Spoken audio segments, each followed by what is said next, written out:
political strategist, joining us as they do each Monday. Bruce Hawker and Grahame Morris. Good to see you both. Thanks very much for joining us. I want to get your thoughts on how the same-sex marriage debate is going because, as I said, this is a campaign and we're keeping an eye on it. But let's start on the Newspoll today because you don't see figures like this terribly often. A reminder, the Libs and Nats have fallen to a combined coalition primary vote of 35%. They now trail 54 to 46% behind Labor, an 8-point gap. Bruce Hawker, you first on this. Are you surprised at all by these numbers? What do you make of them? I'm not really surprised by them, David. We've been seeing this trend for some time now, either a drop or just bouncing along the bottom for the Prime Minister and his team. And I think it's got a lot to do with the division that we're now seeing inside the Liberal Party, particularly around this question of same-sex marriage. And of course, as I've said on many occasions in the past, the problem with authenticity that the Prime Minister really has with the Australian electorate, being seen in the past to have stood for certain things which now he seems to be quite opposed to, including the Republic. So you reckon that's still a big picture problem for Malcolm Turnbull? Oh yeah, it is. It's a very big problem, but as we all know from past experience as well, that when you've got somebody just biting at your ankles like Tony Abbott is and other people inside the Liberal Party are, it's very difficult to get space to get anything like a policy or like momentum up,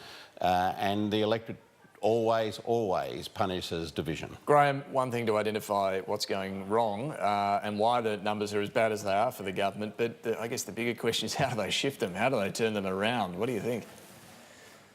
Well, sorry, David. Well, to start, pick a word: woeful, terrible, dreadful, awful, any word you like to describe the poll, except hopeless. You know, there is still a way out of this. But, and when you look at it, you know, the division, the disunity, the all over the place on gay-sex marriage, you know, whether or not you've got a leader of the coalition and number two who, with their citizenship problems, no wonder the polls aren't real good. But to me, back to your question, to me there are probably a handful of people around the country who know on the coalition side how to till the ground in preparation for an election, and then know what wins and loses an election campaign, and none of them are in Parliament.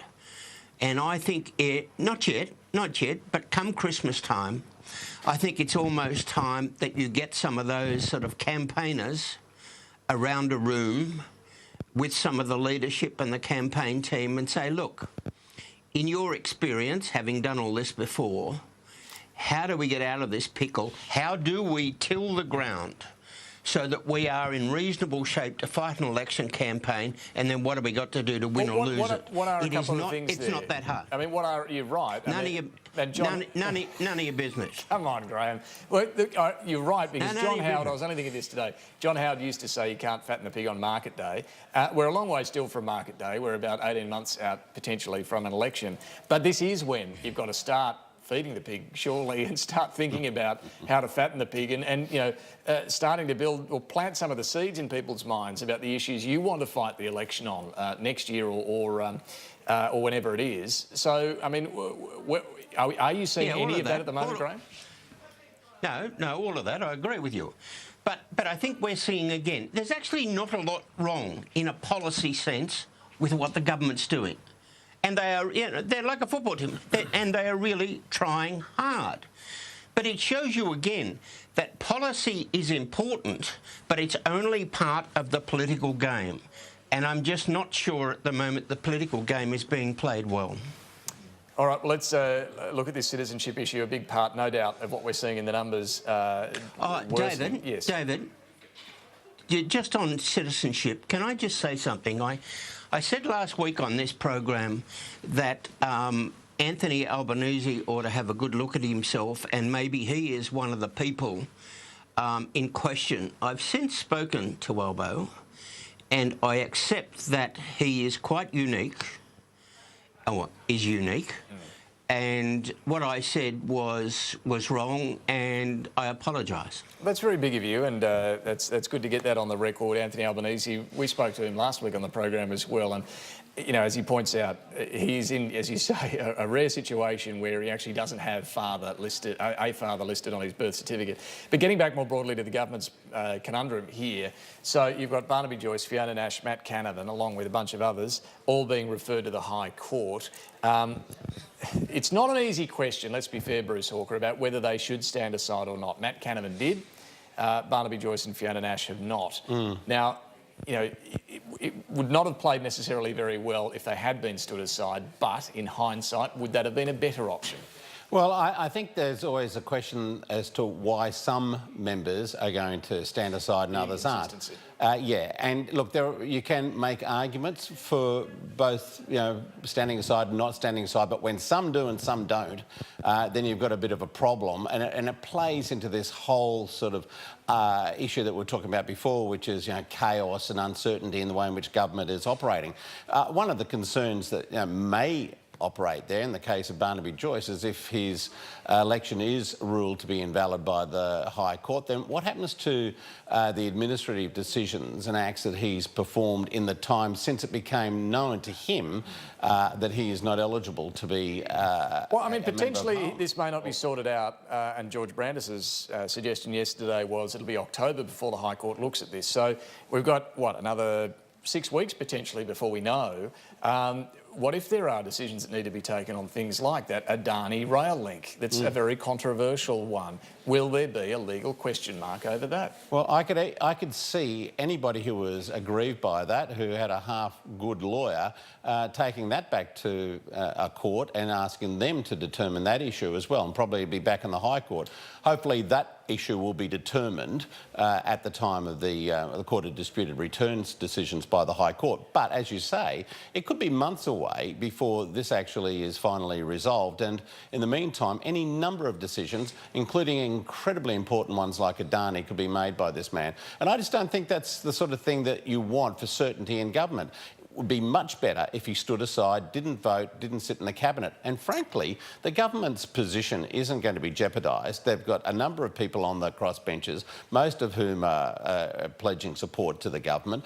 They're not going to lose their working majority on the floor of the parliament. It might be a little bit more complex, but they're not going to lose their working majority. And I think most parliamentarians are, you know, happy to give pairs in this situation. This is the parliament the Australian people chose, so you've got to respect that. But Grahame, getting back to this question about the legitimacy of ministers' decisions, if their legitimacy in Parliament is under a cloud, you know, the government may be right. It says confident everything will be fine, and the decisions these ministers take will be, you know, legally valid as well. But there will be a question mark to some degree in the minds of some. So, I mean, what do you think? Well, look, for a start, it is quite odd that the three best retail politicians in the parliament are in trouble, and that's Barnaby Joyce, Fiona Nash and Nick Xenophon. And Minister Canavan is one of those ministers who he's a doer. He's getting things moving, or got things moving. And the four of them, I actually think, if we lost them, they'd be a big loss to the parliament. And you know, I'm only a bush lawyer, but my reading of the Constitution, not the subsequent decisions, but black and white, what's in the Constitution, I think they're in awful trouble. And I do think it is time that someone from the Attorney General's Department or the Federal Police or ASIO, somebody, sat down with everyone and said, look, we can't keep these dribbling out over the next few years. Now, prove your citizenship. Now, I know that's awful for some people, you know, prove something instead of, you know, accept that they've done the right thing. But this could go on for a long time, and I still think that some of those people on the Labor Party who are being cute and saying, oh, I've done the right thing, and when you say, well, show us, they can't, I don't think that's acceptable, because at some stage they will be sprung. You know, they may or may not be in the ministry at some stage in the future. So they'd be in the same boat. You think an audit's probably a good idea? I think it's a really good idea for Parliament's sake, for each party's sake, and I know damn well that, you know, Mr Shorten is saying the Labor Party system is very the Labor Party system would not have picked up Catavan, Nash, Xenophon or Barnaby Joyce. Wouldn't have picked them up. Well, I don't know. so I don't know. I mean, if the Labor Party system, Bruce, you know more about it, is that you sit someone down when they want to stand for Parliament and say, where were your folks born? And if they say, oh, Dad was born in, you know, the UK or Mum was born in New Zealand, then you follow it up. You do, and there are people who are tasked with this role in the lead up to election campaigns with all the candidates. But having said that, I actually think that Labor should just put that issue to rest so it doesn't start to dominate the debate. You think they should back off this one? Yeah, because it looks a bit like, oh, you've got something to hide, when I don't think they've got anything to hide at all. It reminds me a bit of Barack Obama when Trump and others accused him of being born in Kenya. And rather than just killing that issue off immediately and producing his birth certificate, he let the thing run and run and run until finally, I think after years, he produced his birth certificate. And he allowed an issue to really take hold that didn't need to. I think Labor should be careful about that. I don't think it's an issue that they really need to get into, and for what end? To what end? You know, just show the evidence and move on, just like Xenophon and others have.